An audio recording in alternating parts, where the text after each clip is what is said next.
hello, hello, hello. Good morning, everybody. Welcome, welcome, welcome. Welcome to the stream. Doing some word sprints.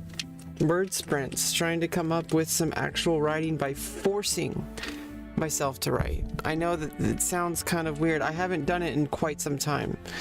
But interestingly enough, I don't know why I haven't, because that's how every single time I've ever actually gotten any real significant amount of writing done, it's because I set a timer and just started writing. Like 5 minutes, 5-minute bursts. That's all you gotta do. All you gotta do, 5-minute bursts. Yeah, it does help to have kind of a bit of an outline, but sometimes, like, the way I write is I will write and kind of outline like as I figure it out through writing, and that's the first draft process. We've talked about this before on stream. It's not set in stone. It's not a complete science. It's just kind of like figuring out, kind of observing like what I do and what works, and kind of going from there. Because obviously, you know, it's a dynamic process. It's not something that's just like, oh, here's how you write a novel, here's how you write a story, ... You know, it's like, it's not like that. You can't just, it's not like any other task, because you have to, well, it kind of is, but in the sense that every single time you do it, it's different. So it's like a unique situation for each iteration. So it is like everything else, but you have to, it's like trying to figure out how something works from scratch every time, which is kind of the challenge. It's kind of the appeal, actually, but it's also the challenge, because most things in life we've already kind of figured out, but stuff like writing or anything like that, creating something, it's creating something new that hasn't been around before. So it's sorry, trying to like do this at the same time. I don't like the idea of having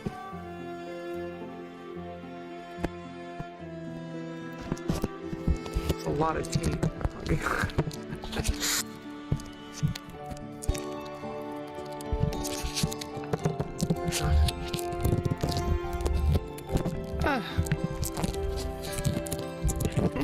I don't like the idea of having no pop filter. I just don't. I don't want to put tape over the frickin' input. Remember, the input is actually on the side on a lot of microphones. Maybe some microphones have the input at the top, but most people seem to talk right into this. But the sound picks up from this. This kind of, you know, obviously I'm not going to judge, you know, if a professional uses their thing and it works for them, whatever. You don't have to use it the right way. I feel like it's so frustrating when people are like, oh, you know, this such and such top creator doesn't use their microphone correctly, they should be using it this way. It's like, okay, well, the person complaining about that is probably like a 10 viewer streamer, and the other person is like a 20,000, 80,000 viewer streamer. So it's not that like they couldn't improve it, it's just they found a sound that worked for them. And I think it's like Kenny G talked about this. Because people complain about Kenny G's sound, but a lot of people love his sound. And it's just like, hey Zoran, good morning. But it's just like, what he's talked about it is that he hasn't really changed his setup since he started his career. He uses the same saxophone he used in high school. Like he's like obviously maintained it and updated like probably new microphones, but I mean not microphones. Well, new microphones, but new mouthpieces, and stuff like that. But like, who knows? Maybe he hasn't changed it at all since high school because he found a sound that worked for him, and there's no reason to change it. And yeah, like there's something to be said about experimenting, but I also think that like so many people are so obsessed with refining, like using the correct technique, using the like the standard or whatever. They like, there's these giant like it's a good place to start, is to use, obviously, to try to aim for quality, but you know, like based on a standard. But like, it's another thing to nitpick like a top creator who's like very successful when they found a sound that works for them. Like, and you know, and when I say sound, I mean like not just like, obviously it's pretty simple and straightforward when it comes to like you know, like podcasting or like streaming or whatever. But what I mean is like your sound, like as a metaphor, you know, like you have your sound. Like your style, like whatever works, and if it works, it works. If it doesn't, it doesn't. And there's different ways to determine that, and there's different metrics to use, and there's different timelines to use, because sometimes something might not seem like it works, but then like 3 months down the line you notice that like, hey, it's actually doing really well. But like it doesn't seem like it in the moment because you're like in it. You know, it's just like, I've been reading a lot, but you know, by Mihaly, whatever, who wrote the book about flow, and who did the TED Talk about flow, or flow state. I don't really listen to audiobooks. I usually just read, but I'm trying out just listening to audiobook for a change, you know. I like to change things up. It's like kind of get things like stirring up. That's kind of how I work. But I kind of like the idea of like, you know, like trying to, I mean, I need to remind myself that when you're doing something, you're not in the same mindset of when you're observing something after the fact. Like, you know, you're not really feeling what it feels like to be like objective. And so it's like it never really feels like you're doing it right sometimes. And then like later you look at it and it's like, hey, it's just fine. Like sometimes I feel like I have nothing to say and that I had a lot of dead space in my stream, and or that it's like I don't know. I feel like all sorts of stuff like that. I look at my VOD later, I'm talking for 4 hours straight. like I'm not talking about like quality here. Like obviously that's something that's like kind of subjective as far as like content of what I have to talk about. I can improve on my talking style and all that kind of stuff. But what I'm trying to say is that in the moment, it feels like there's a lot of dead space. It feels like I'm trying to learn like objectively by looking at things later to try to change that in the moment so that I'm not so stuck on that, so that I can improve it. Because if I'm feeling like, oh God, like I suck, like, you know, I'm not going to be as in the moment. I'm not going to be as in the flow state. I need to feel confident in what I'm doing. I need to feel that like I may not be the best, obviously, but I'm at least understanding how to do what I'm doing. So with like stuff like speaking, like right now, or like writing, like we're gonna do in a second, because I already did some. You know, we're working on this random story. It kind of seems interesting. It seems like there's some kind of like some desert mission somewhere. I don't really know what happened. I don't really know what's going to happen.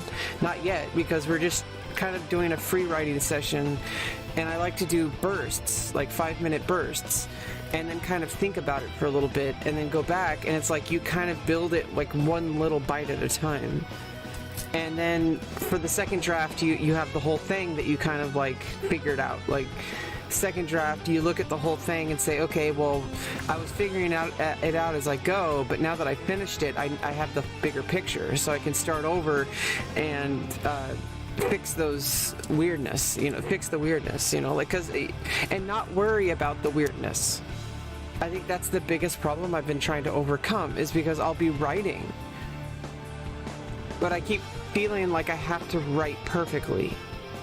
And I know it's hard to believe, but it scales, because, you know, I write a lot, you know, compared to most people.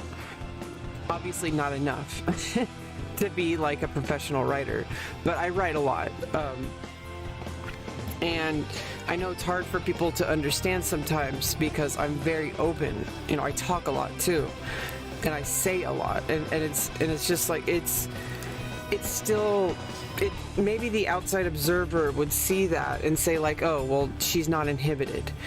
But I am inhibiting myself because I keep feeling that I can't do something unless I have something perfect, like in a presentable way. But the thing is, I need to get over that, because when you truly trust your ability and you trust that, hey, I've done this before, I need to trust myself so I can let go of that and instead focus on what needs to be done. And not worry about the end product, because it's not an end product, it's a draft. It's a draft. I could literally delete the whole thing. Like it's only going to help. It's not going to take away. It might take time and effort, but that's worth it because you'll get something. Even if it's just like, hey, like I wrote like an 8,000 page story, 8,000 word story. I'm not going to use it at all, but it gave me an idea for this other story, you know, like that kind of stuff. Anyway, I'm still having my coffee. We got a couple hours. I usually do my stream for like a maximum of 4 hours usually, but usually try to go about like 2 hours on average. I'm just having my coffee and having some yogurt.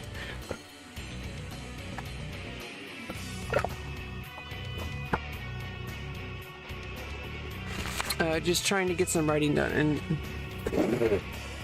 I've had this issue with my ear lately.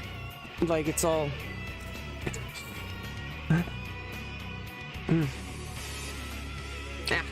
Okay, let's get back into action here. So let's get back in gear, because we need to do another writing sprint. Okay, let's go.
Wow, that went by fast. Jeez. You know, 5 minutes really does go by fast, doesn't it? Like, hey, Ford Pie GM. Good morning, Ford Pie GM. Good morning. Good morning, GM. Good morning. Ford Pie. Wow, what's up? We are doing some word sprints. Just doing some drafting. It's really not anything super special, just kind of forcing myself to do the work, and using my stream as kind of a tool sometimes helps. It kind of gives me like a bit of a focus, because I have the stream set up, which is something I've been working on for a number of years, of just getting my, it's not the setup, the setup itself, but like what I mean by setup is the workflow, like that I've been working on for a while, of having the environment and the medium of streaming. And it may not be that great for like in and of itself at the moment, and probably not for a very long time, if at all. I don't know how my stream will ever do, but my stream isn't the only thing I'm doing. So it's like, if I can make it in the world doing anything else, it's all part of it. Stream is like a center, like it's like a station, like I'm writing in this story. It's like a station. How are you, Alex? Get a job. You should get a job. You made that name to remind yourself? Okay. Well, welcome to the stream, Alex. We're doing some writing sprints. Got like a bit of an idea coming on. There's some station, there's been an accident, and there's kind of a guy named Gene and Dr. Lokita, and she runs the station, and she like called and on the radio, and he was like kind of like zoned out. I guess he's been stuck in his sketchbook. He's kind of like, but he doesn't shirk his work. So it's like we're learning a few things about these characters. That Gene and Dr. Lokita are the two characters so far. We have a station, and there's like a desert, and there's a canyon. And there's like raging storms. Perhaps they're on a different planet. Who knows? We don't know. But what we do know is that we're going to write it and figure it out. Okay, like that's what we're going to do. And kind of like brainstorm a little bit, like between. That's kind of how I do things. I kind of like write like 5-minute sprints, and then kind of take a step back, think a little bit about it. Feeling great. And you know what the thing is? I didn't feel great until I did this. So it's like it's a reminder of myself that sometimes doing the work creates the inspiration. And actually, most of the time that's the case, because most people do not achieve things in life by waiting for inspiration. You have to make the inspiration. You have to get yourself out of bed. You have to get yourself in the moment. Even if you don't know how you're going to do it or what you're going to do, just put yourself in the environment. And that's kind of why I have this stream set up, is because I have like a very specific thing that I've worked on for a number of years, that I've gotten into a mindset where I do the work. And it's just like kind of like a window of opportunity. Like you create an environment where it's more likely for you to create things. I feel like that's kind of how you do it. Is you, like, I have a specific environment, a specific mindset that I'm in during that, inside of that environment. Like if you're used to doing something every single time in a specific environment, you build habits in your brain, and it like kind of creates like a tool set for doing that activity. So if you do writing a certain way, you sorry, this song's jamming, okay?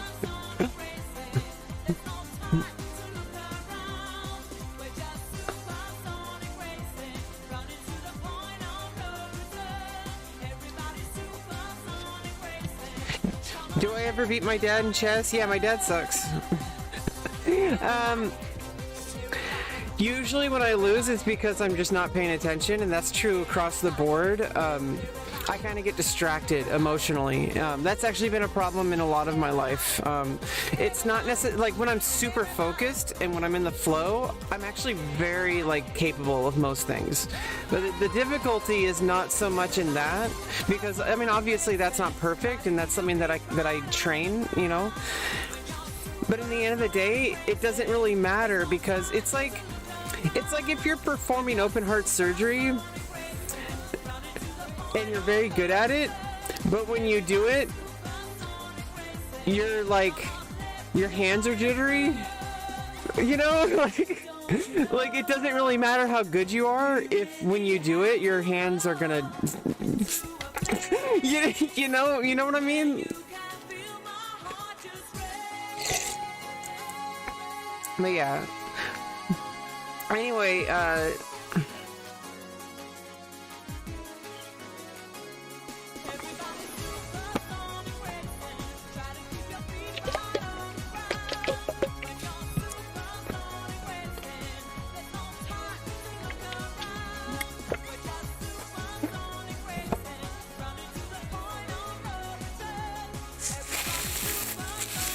yeah, I haven't really focused on chess for a while. I kind of got burned out. That's okay. There's other things in life, and I'm focusing on my, like, you know, I got my writing. You know, I'm in a state of writing. I kind of have different states, and I kind of like try to maximize on whatever I'm feeling. For extended periods of time. I think it's important that like you follow your feelings only in as much as you can sustain it for a long period of time, because it's one thing if you like every day you're like, oh, I don't really feel like that, what do I feel like doing, you know, I'm just gonna do this, oh, I feel like doing this, oh, I feel like doing this. It's like, no, it's like I feel like you should keep that for months at a time.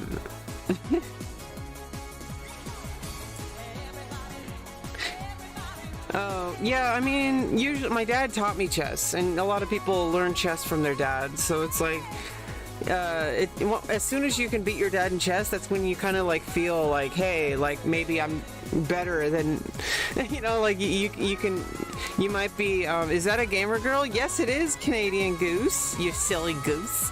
Okay, welcome. But we're not so much of a gamer at the moment, just kind of working on some writing sprints. Trying to focus less on, I mean, obviously I'm doing a first draft, so it's more of an outline draft. So I will use a lot of filler language, not filler language, but I'll use a lot of less descriptive language. I'll do, you know, my first draft, I usually do a lot of character development, and I kind of focus more on what they're thinking and feeling. But I want to start trying to integrate very specific actions and descriptions. And obviously, more detailed descriptions come in the second draft. But I do want to try, like, you know, like this at the moment, like the fact that he grabbed the crowbar and put it between the door, like that's stuff that, like, you know, I could have just wrote he opened the door, you know, like, but like the fact that the door was open, and there's like, I'm trying to like introduce that there's been some evidence of some kind of break-in or something like that. There's been an accident. He needs to bring medical supplies back, but it's not an emergency apparently. So we don't know what's going on yet. I don't know. I definitely don't know. That's why I kind of like the first draft, especially in a story. I'm on the second draft of my novel, and so I'm a bit more in the like kind of more focused stage of that. But in the first draft of any story, I kind of just let it go. I hate the word pantsing. I hate the word pantser. You know, I understand like fly by the seat of your pants. I like that saying. It's kind of interesting. But I hate calling yourself a pantser. Like you're pulling people's pants down. Like, come on. That's what it sounds like. I know that like that's not. It's just like, why don't you just call yourself an improviser?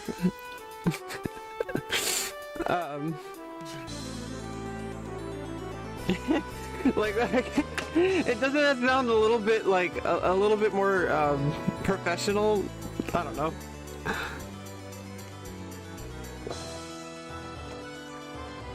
Or you can call it gardener, like I think George R. R. Martin calls it like that. He says gardener and architect.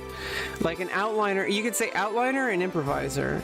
People say outliner or pantser. I'm like, God damn it. Like, why are you calling it pantsing? It's like when you say pantsing, it's you're pulling someone's pants down. It's like a crime. It's ridiculous how many things, like in the past, we just like dismissed as like just boys will be boys, or, you know, it was almost always boys. But like there's just things that were acceptable that like today we kind of understand, and some people are resistant to it for some reason.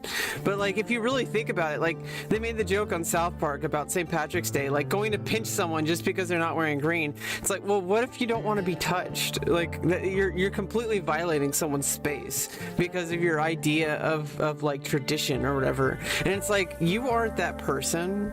But some people are like, oh, it's just part of the culture, it's part of the culture. And you know, like I get that. But there's a difference between like having a culture and then like invading people's space, personal space.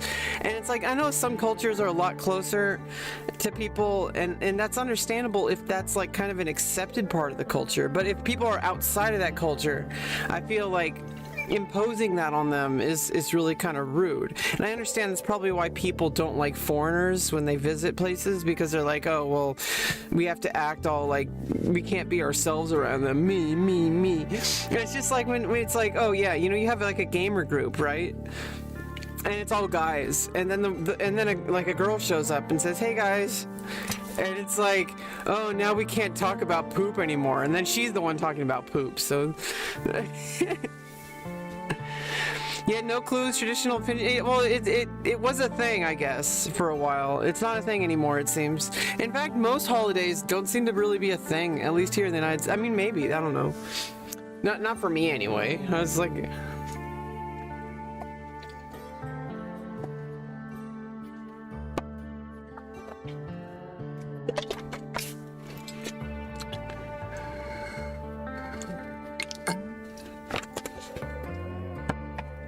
Ugh. Okay, I need to lay off the yogurt.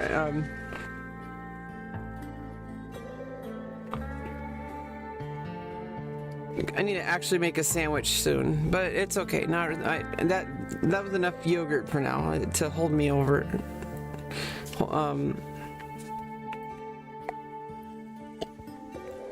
Yeah, I just I don't know. Some people will like try to tell you, like, oh, you're being overly sensitive. And it's kind of frustrating when it's like, you have a lot of stuff that makes you uncomfortable sometimes. Like, it's 9:45 here in Canada.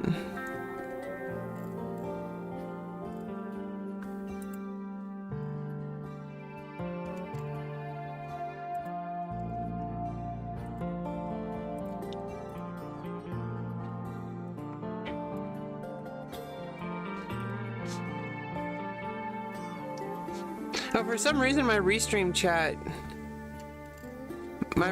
chat doesn't show every single I guess it doesn't show when somebody mentions me in Restream chat. That's kind of weird. It shows up in Chatterino, of course, but it's just kind of interesting.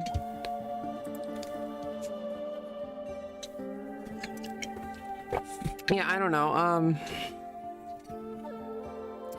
What time is it for me? It's 6:47 a.m. I use 24-hour time, but most people don't, so it's... I have to say AM or PM. It's like, come on, like...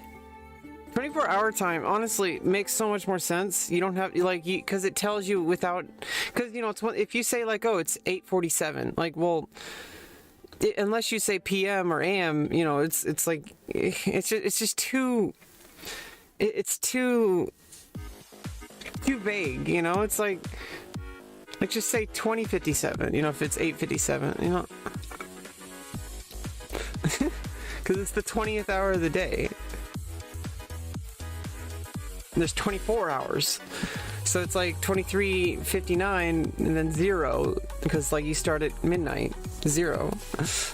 So I don't know, it just makes sense to me. Like when you say like, oh, it's 400, like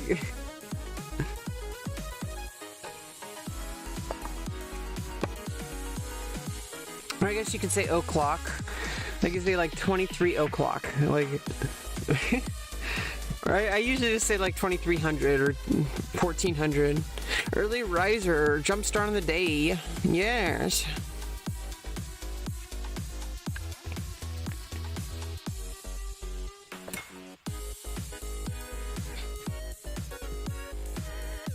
You know, I learned a lot. There's some like streamers that I really relate to, and you remind me of one, Alex Botez. She's like has a really strong work ethic. I've noticed just from obviously I don't know personally, but like just noticing from like the way she like conducts her business and all that kind of stuff, like the way she holds herself and talks to people, like really inspires me. And she's one of the few people that kind of helped me, you know, understand like trying to learn from people, you know.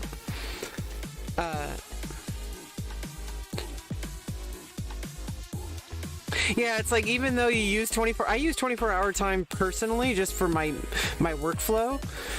And you know, it's kind of like one of those things, like you can't like impose your way of doing things in everywhere. And I know it's like it's hard for me, but I've learned, you know, I know that, okay, so there's a thing, I'm autistic, so there's a lot of things that go on. I don't obviously can't speak for everyone, but there is this idea, there is this commonality among autistic people where we have to do it our way.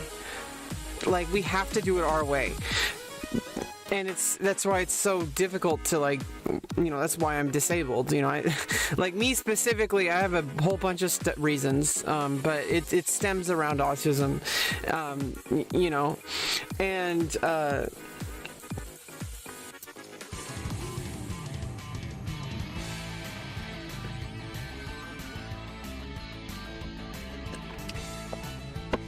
I've had to learn because I wasn't diagnosed until I was an adult, like 2.5 years ago, when I was 31. And it's like almost 3 years. Well, it's like, yeah. Well, I wasn't diagnosed till the end of 2019, so it was like 2.5 years ago. Growing up, I had to develop a lot of tools because society, like, I was punished. I was lectured, I was screamed at, I was punished at school and all that kind of stuff because I couldn't really do things the way people wanted me to do. They're like, oh, you have to be at school at 8 a.m. And I'm like, well, I can't wake up at 8 a.m. all the time. Like, I like waking up early, but like waking up and getting myself situated to a way that I can actually interact. I know most people are, you know, it's really difficult. That's why it took so long to get like diagnosed and so long to get disability, is because most people will see that behavior and they think that you're just avoiding fixing it. And it's not that I'm avoiding fixing it because I've been trying to fix it my entire life. But sorry, I'm trying not to like be triggered, but the fact that your name says "get a job," and also the fact I don't like talking about it too much, but I know it's a coincidence. But my dead name was Alex, so it's like it's weird when somebody says, especially and so many people have told me to get a job, even though they don't know me at all. So it's like I know that that's not my name. And I shouldn't be internalizing it, but the thing is that there's a difference between should and what is reality. And what is reality is whenever I hear my old name, it's like I've worked so hard to like separate from it that but it's still like it's really weird. I know, but also I can't expect. This is one of the things that I had to kind of learn on my own. No, don't worry about it. It's like I said, it's not something that I can expect people to do. You know, I'm transgender. You know, most people are not transgender. There's a bit of like, you know, a halfway point where people can kind of meet us halfway, and that's kind of what's happening in society right now. And we're still in the middle of it, so I'll get back to you on that.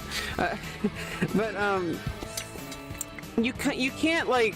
say, I like how Asmongold said it like a long time ago. I don't agree with everything he says or how he says things, but I like how he said that like a lot of people on the internet, they call themselves social justice warriors, and they're down here and they want everybody to come down to them. And I think the idea is we should empower ourselves, but also I think people should try to meet us a little bit, like you shouldn't have to like go way down here like, oh, we have to change everything. like maybe you say like, you know what, maybe I won't make that really low quality hateful joke. Like is it that hard to come up with original jokes instead of just making fun of someone for being assigned male at birth? Like, come on. Like, there's so many other things to make fun of me for than the fact that I was born a male. Like come on. I'm just like a walking target, okay? No, you don't have to. You don't have to change your name, okay? I mean, I appreciate it, but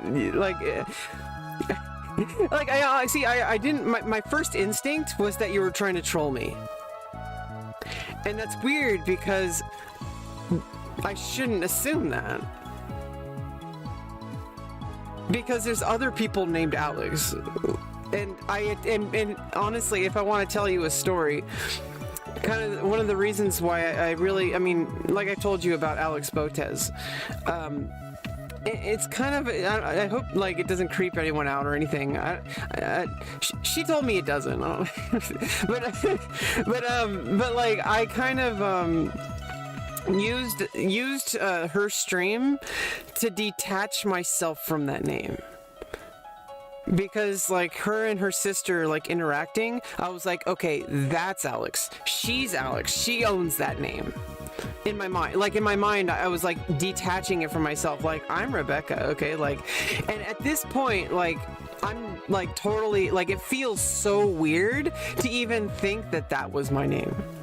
And it still takes time, and it's not perfect. You live for 31 years under a different name. It's really, you can't just erase all that. You can move forward, and I feel like more people should move forward. And also the thing about memory is you could literally go back in your memories and just change the name, and it really doesn't change anything at all about the memory. Like anytime that somebody said your name, and if it's especially hard if it's an important memory with like a family member, and like it involved like a memory involving them saying your name, so that's harder. But like when somebody says, but you in your memory you could say like, oh, like you just say, instead of da da da da, you say, oh, Rebecca, like. And it's like you just change it, because really I think the way memories work is it's not really you're remembering exactly what happened. You're in the moment, you're yourself as you are right now, like filtering that memory. Like, so it's like, since I'm Rebecca Lauren, all my memories are me being Rebecca Lauren. If that makes any sense. But if you take that away from just the fact that I've changed my name and am female, if you take away that fact, if you just apply this to everyone, I feel like this can work for anybody, and to try to change the way we see the world, and try to change the way that we think about how we interact in the world, because I feel like we do ourselves and each other a huge disservice when we try to attach too much of what we think people are instead of accepting for them for who they are. And I know that like it's really easy to, it's a very straightforward idea for trans people, because it's like, okay, well, society thought we were one gender, but we actually are different than what they think. And it's very complicated even in its own right, because like, honestly, I don't think that your gender is based on how you dress or anything like that. Some people are very attached to that. And I do like trying out like new clothes, but like honestly, like right now I'm kind of just wearing like pajamas, like like it's really important for me personally to look to have a body that feels and looks female. But that's for me. I mean, obviously it helps when people don't gender me incorrect. When people gender, it helps when people gender me correctly. It really is frustrating when people, like, you know, assume that you're male when you're female.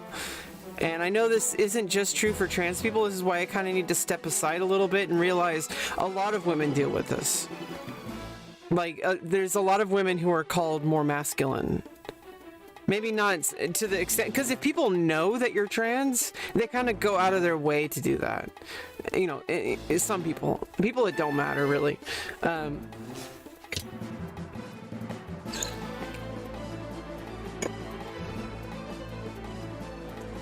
But the thing is,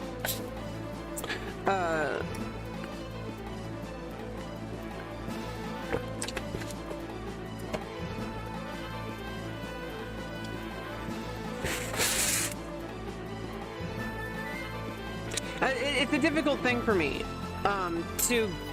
because I get stuck in what I think things are, and I've learned this like over a course of a lifetime. And it's something I've been dealing with my whole life. So like, it's frustrating when people assume that you're not working on it. That's one of the biggest things that I've had to deal with, you know, online and in real life, is when people see you struggling and they assume you're just not working on it. That's like the biggest problem for me, because it's like, you just assume that I go around just expecting people to like bend over backwards for me. Like, that's not what's going on. Like, I have a very real, like, autistic issue that I've been dealing with my entire life, and I'm actively working on in therapy to overcome. And people just assume that I'm just toxic, and that just expect people to, like, oh, you know, look at me, you have to like change for me. Like, no, people are not going to change for you. Like, that's the thing, is obviously, you know, like I said, you know, I'm trying to go up here. Maybe people can try to go a little bit to like meet you. Froggy the Kid. Oh, I'm glad I'm helping you through your work day. Yeah, I mean, it's up to you whether or not you wanted to change your name or not. That's like I said, it didn't really particularly bother me. I appreciate it, honestly. Like, anytime I see somebody named Alex, it's like, I'm probably shooting myself in the foot saying this, god damn it. But you know what? There's people named Alex. It's a name, and it's disrespectful to them because that's their name. Just like my name's Rebecca. And that's kind of what I had to learn from Miss Botez, is like, it's like, she's not me. It's disrespectful to just, because in my own head, I cringe really hard at that name because of a personal reason. And it's like, it's something that I have to work through. And this is the thing, is I challenge myself. And in fact, I specifically seek out challenging myself to overcome my difficulties. And it's frustrating when people assume you're doing the opposite. And when people say, oh, you're just complaining, you're just expecting everyone to change, why don't you try harder? Why don't you try harder? And that's like, why don't you try harder is probably one of the most common things that autistic people hear.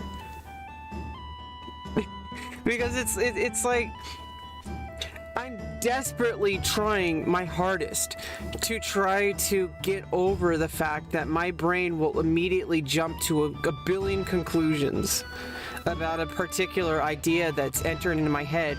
But the thing is the world and the environment around me is not going to be controlled by me. I can only control my own actions. I can only control my own thoughts. And so but it's really difficult, and it's been a very uphill battle, but it's something that is important to me. I don't think it should be, and here's the thing, you know, this is why, you know, I guess this is, when people try to help autistic people, by forcing them to act like other people. They call it ABA or whatever.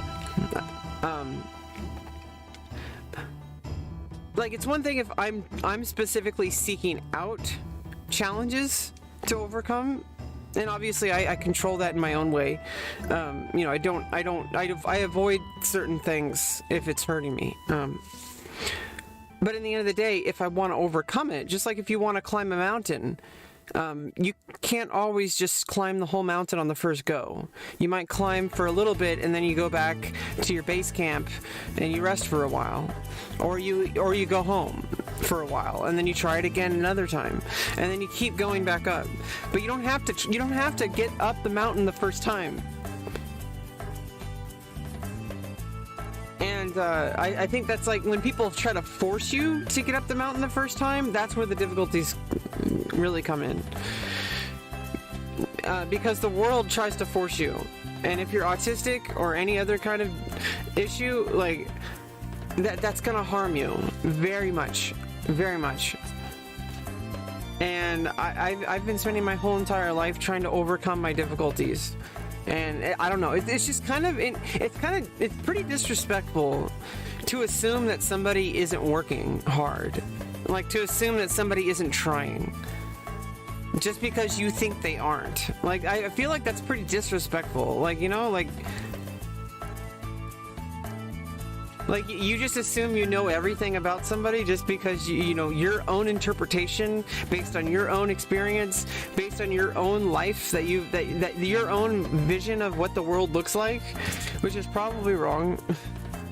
Like, you know, I don't know. I try to do the best I can not to be like that, and I wish more people would. Because it's really frustrating. Like, you know, it's like, for example, people will you know, on the internet, like, people will make fun of somebody for like certain fandoms. Like, they're like, oh, you like anime, you're a weeb. Or they're like, oh, you're a brony, My Little Pony sucks. It's like, well, you don't like it, but other people do. like what about something that you like that other people don't think is savory, you know? Like, come on, everybody has different tastes. It's like, you don't make fun of somebody for, you know, I think it's ridiculous when people like think that you're like a subhuman just for liking pineapple on pizza. Like, I'm okay with pineapple on pizza. Like, geez. Like, what's the big deal? Like, they're not you. And I think that's actually kind of like the core issue, especially like with trans issues. Like you don't experience it yourself. Like, you aren't them. You know, we aren't them. We aren't them. You know, it's most people will not experience what trans people, like, I get it, okay? Like, we're like 0.5% of the population. Gordon Ramsay taste. Yeah, like, obviously that's a TV show, and it's also very competitive, you know, even if it's real, which I don't know if it's real or not. It could just all be like part of the entertainment. You know, let's assume for a second that it's real, which it most likely is. You know, to an extent, you know, it still is entertainment. But, you know, you get this idea of like a master chef, and he's trying to find, he has to look at all these different chefs competing to be like trained or whatever under him, and he has a specific criteria, and it's the criteria that matters, not any kind of like, everything else is subjective, but he set a specific criteria that he wants, that he needs people to follow. It's like, it's called format. So if you ask somebody to like write to use like, you know, like, let's say like a college paper, right? Like obviously I'm writing a draft, I use like Courier Prime and like, you know, double space, you know, and I use my own format for my drafts. But if you don't submit your draft in any way you want, or you don't submit your manuscript in any way you want. Like, when you write an essay for college, like, it has to adhere to a very specific margins, a very specific header, and it has to have very specific font. You know, like 12 point Times New Roman. You know, because they have a format. And so, you have to follow the format. If you write it in like Courier when they want Times New Roman, they're going to reject your essay. They're going to say, you failed. Sorry, you didn't follow the format. I made it very clear that you need to submit it in Times New Roman, and you submit it in Courier. Like, you couldn't follow basic in format. And so, like, with Gordon Ramsay, like, he has a format. And if you don't follow the format, you fail into that metric. And I feel like that's the way to understand it. But I feel like people forget about that, is they think that this metric is the same for everything. And, they'll say like, that movie's stupid. Or they'll say like, oh, that anime sucked. Or, they'll say stuff like that. And it's like, well, you thought it sucked because you have this metric. But other people don't have that metric. Other people have different metrics.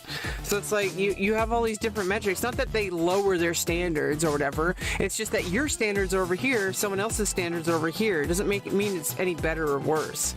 It's just you have a different life. You have a different perspective. Anyway, I'm procrastinating. Let's try writing again.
What? Got in front of him?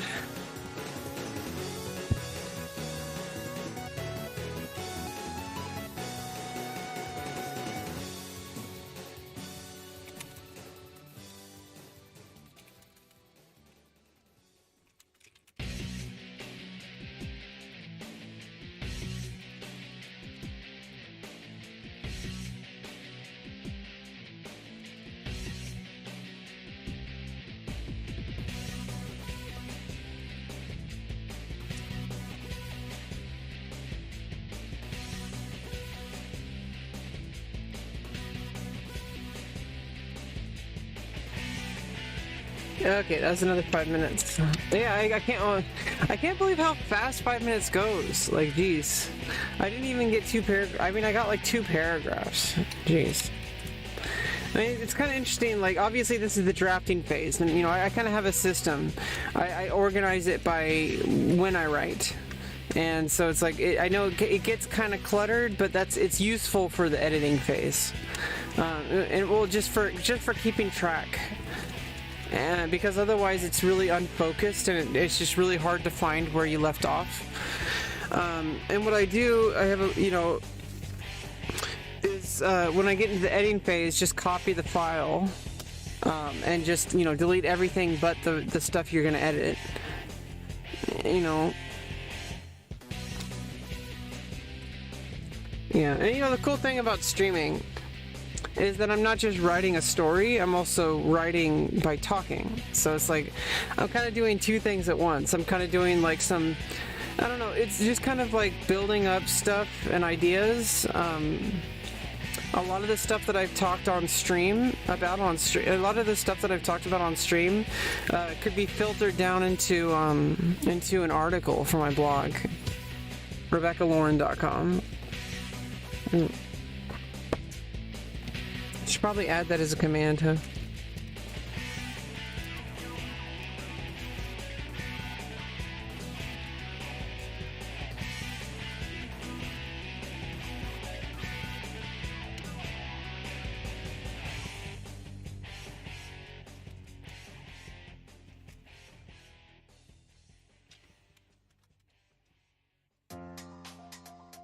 Oops.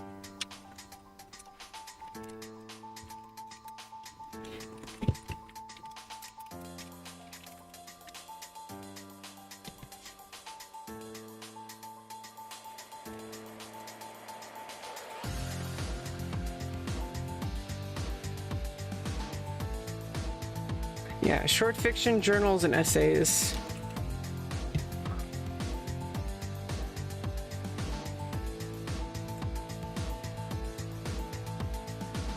Yeah, I kind of just did like kind of a lazy article just to get it started as proof concept, but and I got 3 people liked it, so you know, but basically I could be writing a lot of stuff that I talk about on stream could be filtered into you know, blog articles.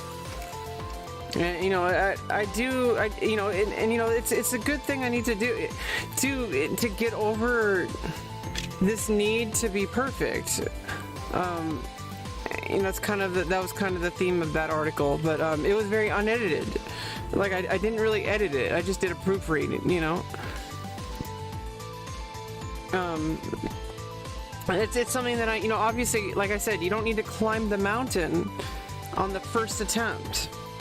You know, it's perfectly okay to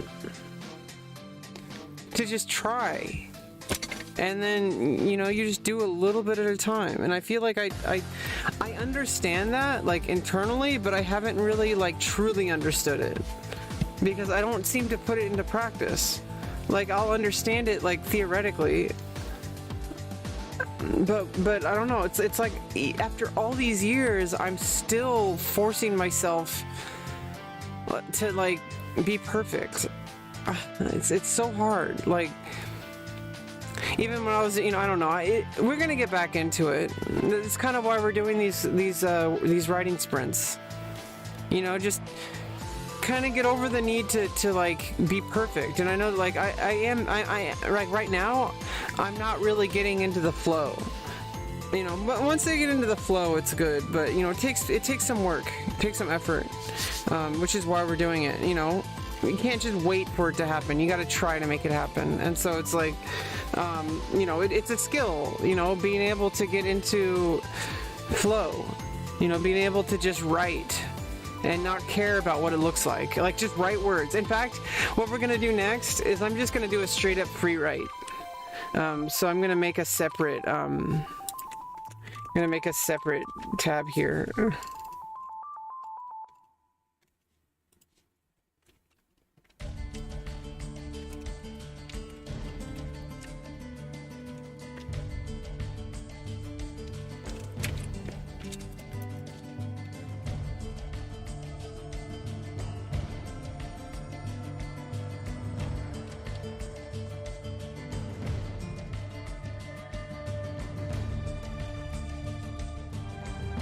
So what we're gonna do next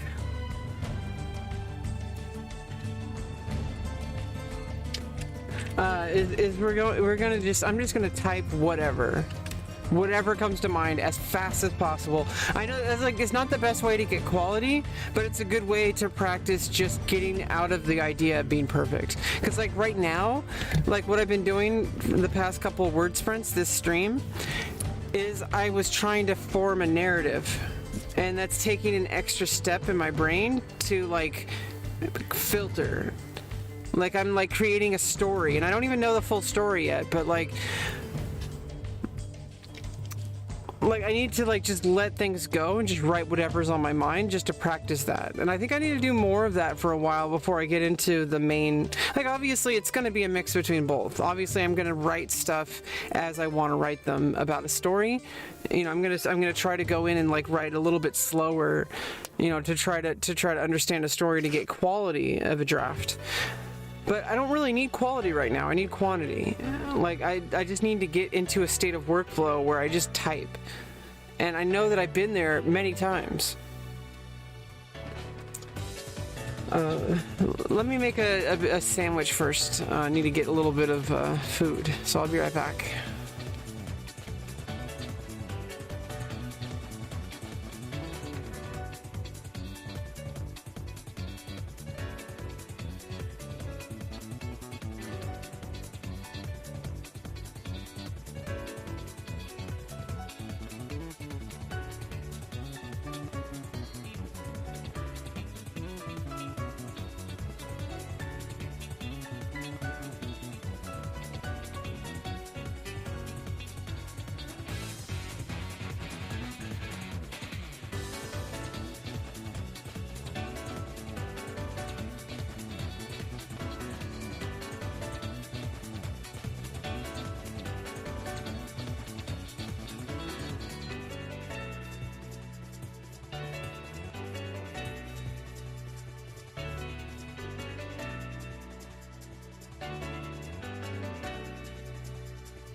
Yeah, I like how I'm tending to like, at least with my more focused attempts at writing lately, I'm at least like, obviously these are drafts, but like I like how I'm focusing less on like what's happening and like instead focusing on details that draw attention to who the character is, and I feel like that's a good sign. I feel like that's a really good sign.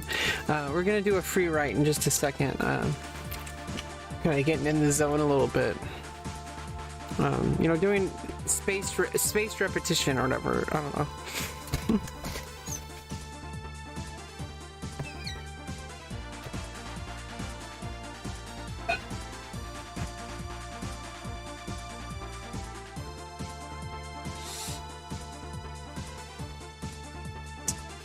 Need more coffee.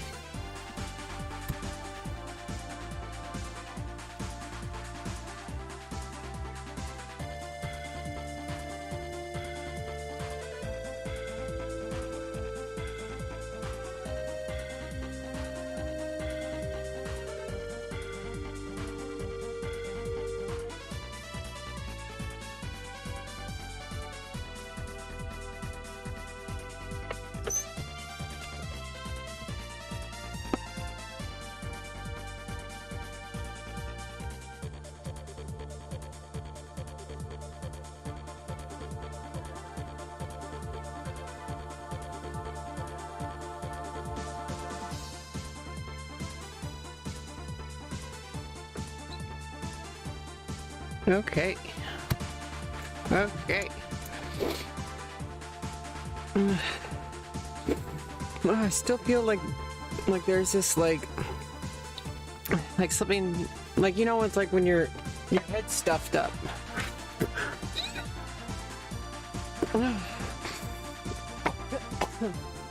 And like you can't really like I don't know, it's just, it'll pass.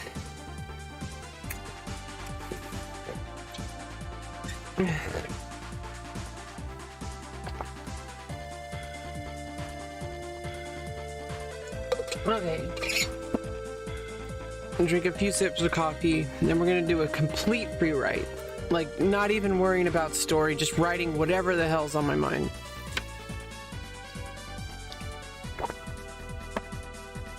Of course, I do filter a little bit even when I don't share it on stream. There's just certain things I don't want to write. Like, I don't know. I do have like a filter. I feel like there's like at least a bare minimum filter. Like, I don't want to just be writing like disgusting ass like slurs and stuff, you know? Like, I don't feel like it's very productive anyway. I feel like it's good to, at least the way I'll see it is that it's a practice for doing heavier filtering.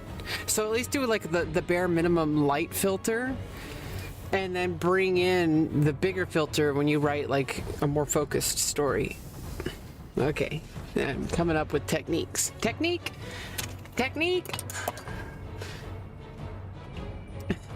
It's really bothering me. It'll go away. It's just until it does, it's gonna be annoying.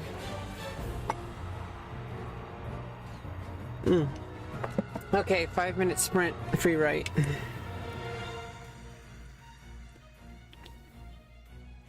Okay,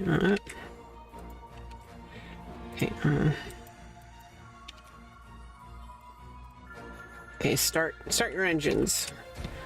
Okay.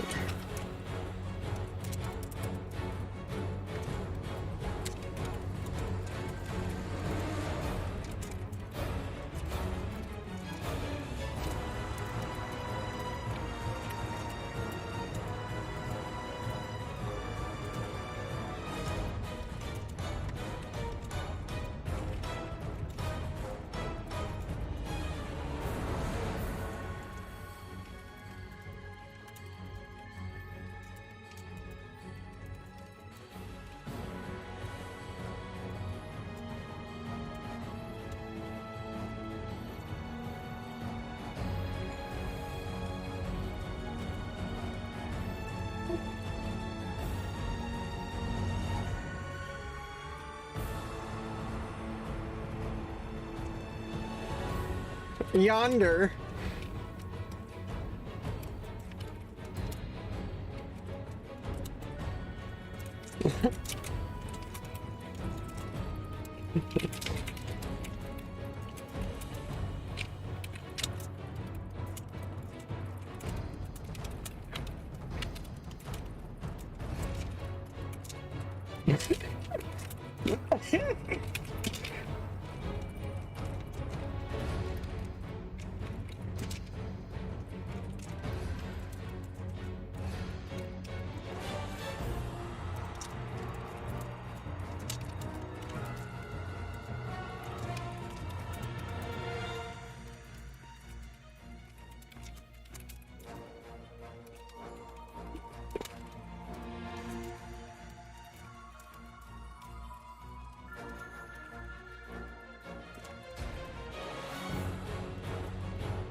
Grandmama.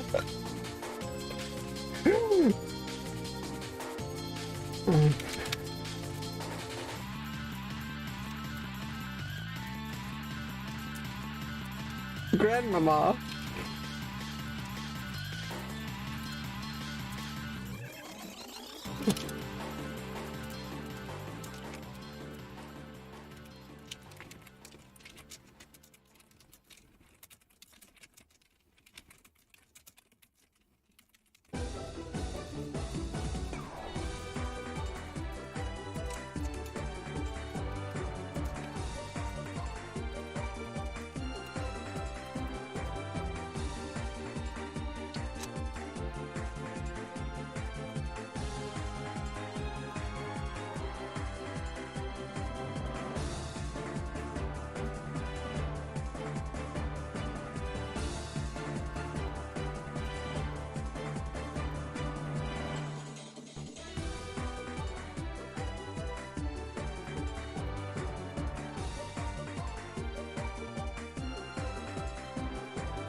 Well, that's it. Whoa. I think it's also good to see how much your word count was.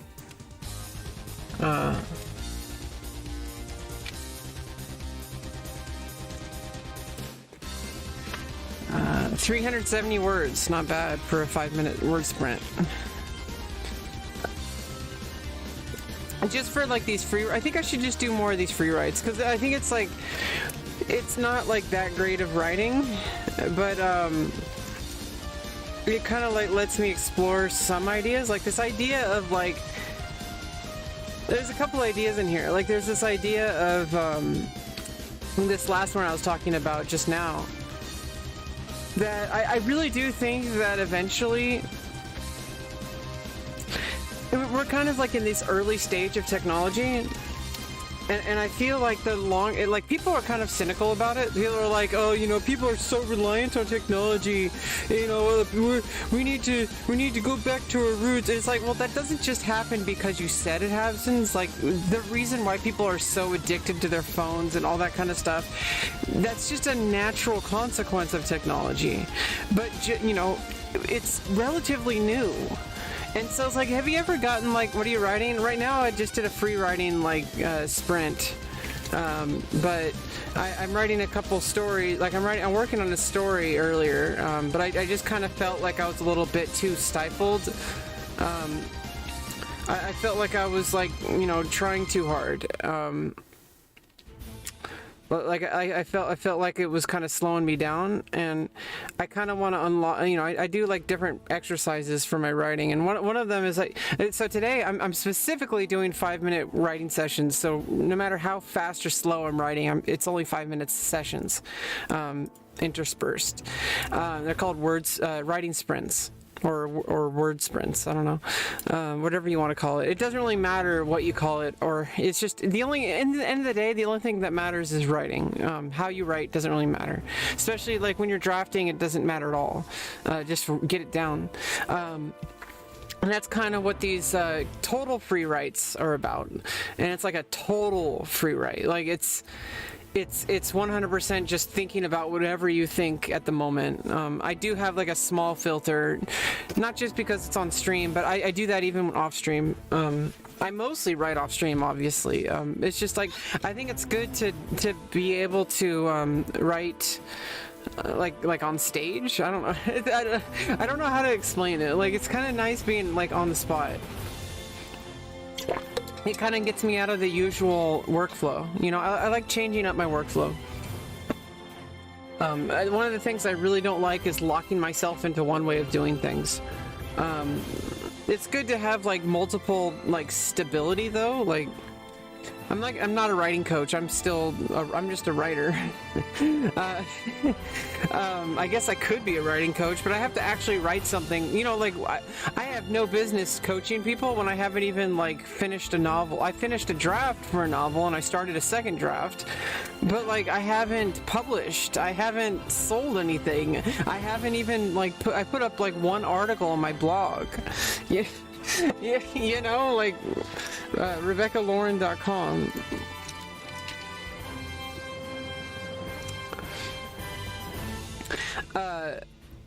I really do think that right now we're in this really early stage of technology, and it's like, as an example, like have you ever gotten like a new thing?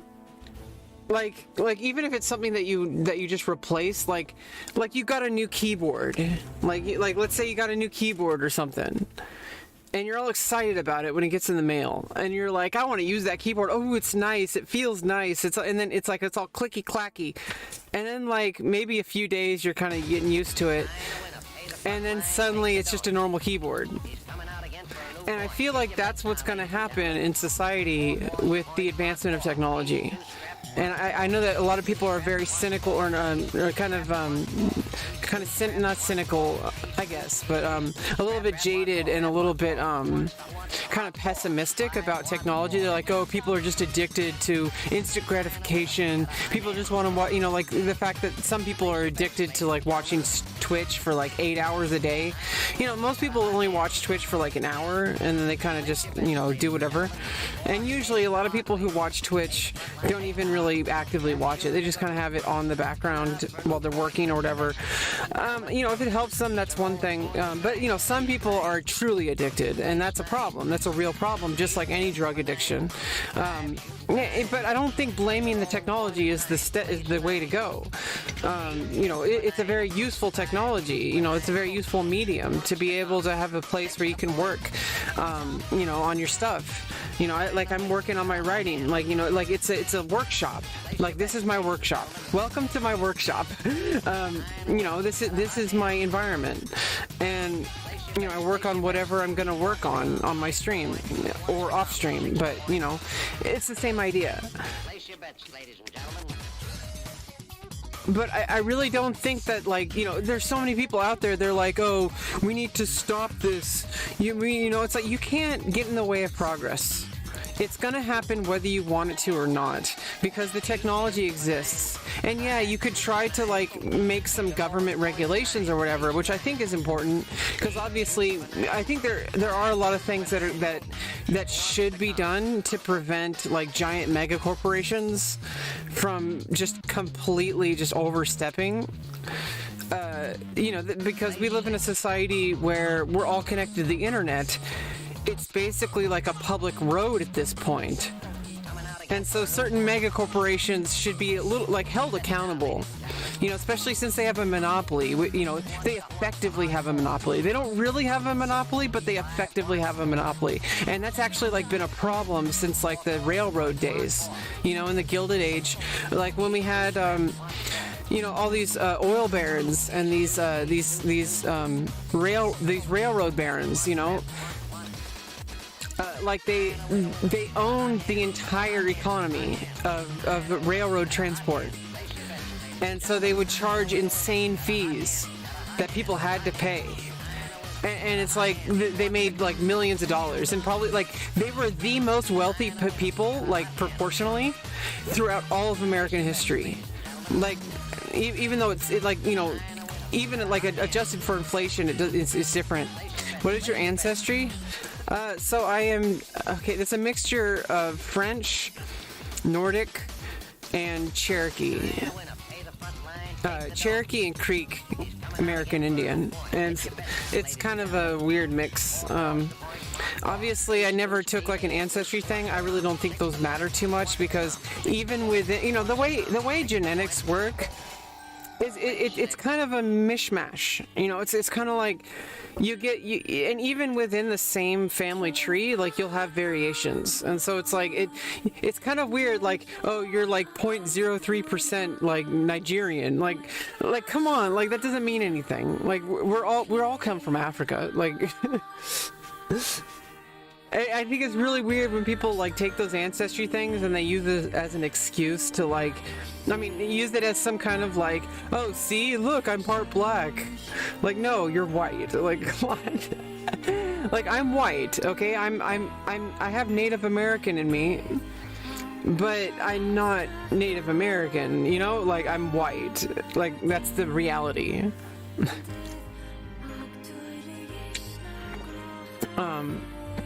That doesn't mean that, you should treat white people like shit. You shouldn't treat anybody like shit based on who they are. You shouldn't, take away from people just for, people especially with trans issues right now. People treat trans people like we're less than other women. And it's no, we're just a different type of woman, just like anybody else. And also, why do we treat the gender spectrum so rigidly? Being a man or being a woman, it's just a part of who you are. Why does it have to determine your experience in life? And it's just so frustrating. I know it's the reality is that it directly affects your experience in life. There's so many things that I will never understand because I did not experience life growing up perceived as female. I grew up perceived as a not masculine male, which was kind of, I don't know, it's kind of weird because I really did have like a non-male experience. So it's kind of weird. It doesn't really matter in the end of the day. You know, it's like everybody has their own unique upbringing and their unique experience. But on average, there's averages. That's the thing. Is, you know, usually the experience of people assigned female at birth is vastly like disproportionate to the experience of people assigned male at birth, and that's a thing. But when people like J.K. Rowling like tried to like rally people together to say, oh well, you're not real women because you didn't get raped, like, well, okay, you're assuming a lot. A lot of people were raped, but you know, but you know, why is there this battle of rallying behind your traumatic experience defining your gender? Like it's totally anti-feminist, even though these people call themselves feminists. Like, it's totally against what feminism is about, which is taking ownership of your identity. Like, other people don't get to define my womanhood. Like, men don't get to tell me who I am. My experience and my struggle from being a woman should not define me. I feel like that's what feminism is about. Is about, I am a person. And yeah, like, I am proud of being a woman. I'm proud that I am a trans woman. But like, in the end of the day, I don't define myself by how people treat me. And I feel like that's how, like, a lot of these TERFs, they see womanhood as like a collection of how men treated them. Like, oh, well, you know, I was abused, I was like this, and it's like, that's what makes me a woman. It's like, no, like, that you're totally like, you're letting men define you. Like that's the total like opposite of what feminism is about. It's just so ridiculous to me. It's so ridiculous to me. Like, how you can call yourself a feminist but be like the most crazy misogynist like ever. Like, yet again, you're letting men tell you who you are.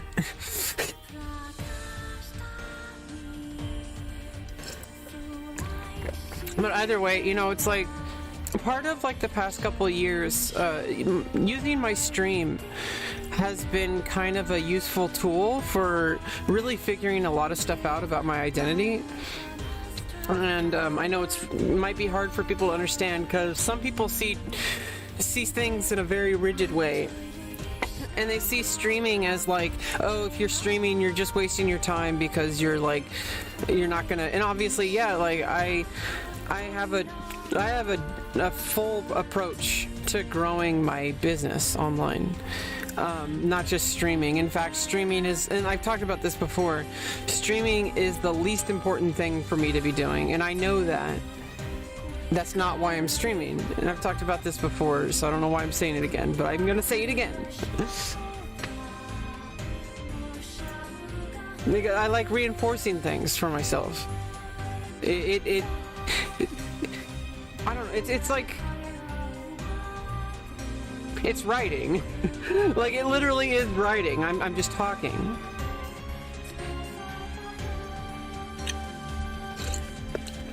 Like, I think people get this idea about writing. They think writing is the writing. But no, it's like writing is just a means to an end. And in the end of the day, writing is about communication. And however you communicate that information shouldn't really matter. There's just different mediums. Me speaking on stream is a lot different than writing text on a screen, like reading it. And it's good to have these multiple avenues. It's good to have these multiple forms of communication because it gives us different angles to look at it. The transphobia Frank Castle guy ever apologized to you? I don't know. I don't give a fuck about that guy. He's a troll. And he's irrelevant. Like, that was like 2 years ago. Like, why are everybody stuck on some nobody from 2 years ago? Some loser. I think he went to jail. Like, Like I think he like stormed the Capitol on January 6th last year, and he went to jail or something. I don't know. I don't know what goes on. These people, they think they're relevant. But they get banned from the main platforms, and then they think, oh, it's these free speech is being denied. It's like, no, because you're just like constantly harassing people and like saying very bigoted things. Like come on, like, and then they think that they're being like silenced or whatever, but then they go to their platform where they're like, quote unquote free speech platform. They're so freaking irrelevant because they get like maybe like 500 viewers, and those are like the most successful ones. Like Nick Fuentes, like he gets like what 500 viewers or something like that. Like, and then that's like the most known person. Like he's been on Destiny, like on Destiny's show, Like, come on, like these are people who are like, they think that they're like the top, like even among their circle, they're the top, and like compared to the rest of society, they're like the bottom of the bottom. They're lower than me, even though I have lower numbers. They're lower than me. I'm above them. Okay, like Frank Castle is a fucking loser. Okay. Like, I mean, I don't go around harassing people.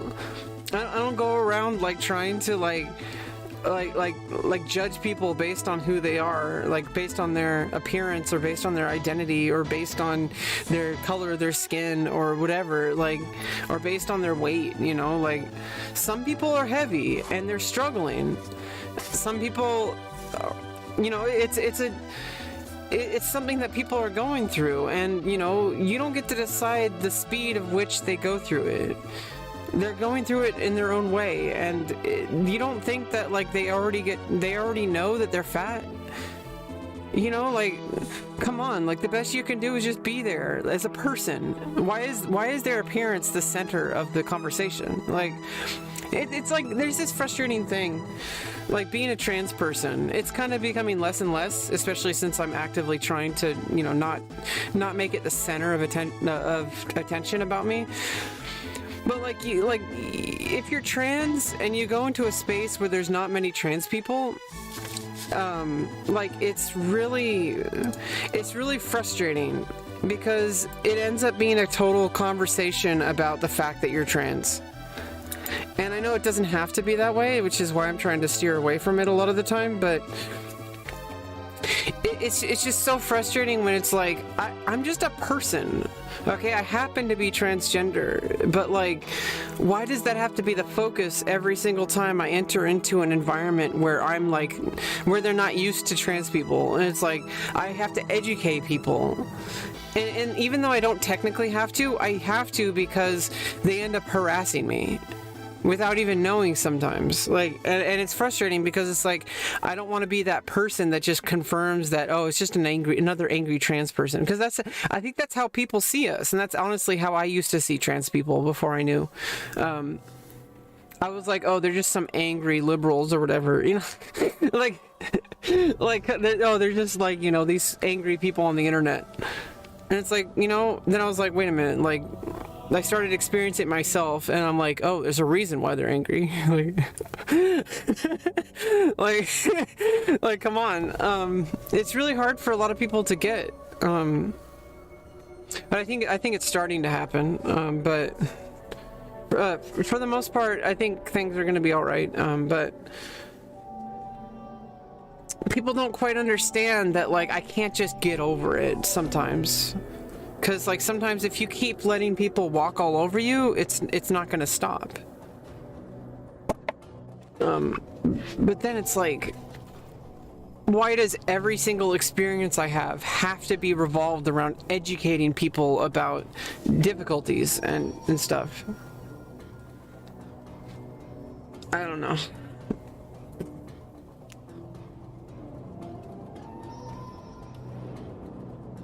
Okay, let's just do another unfocused writing sprint, and then I'm probably gonna end the stream because I'm getting a little bit worn out.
Okay.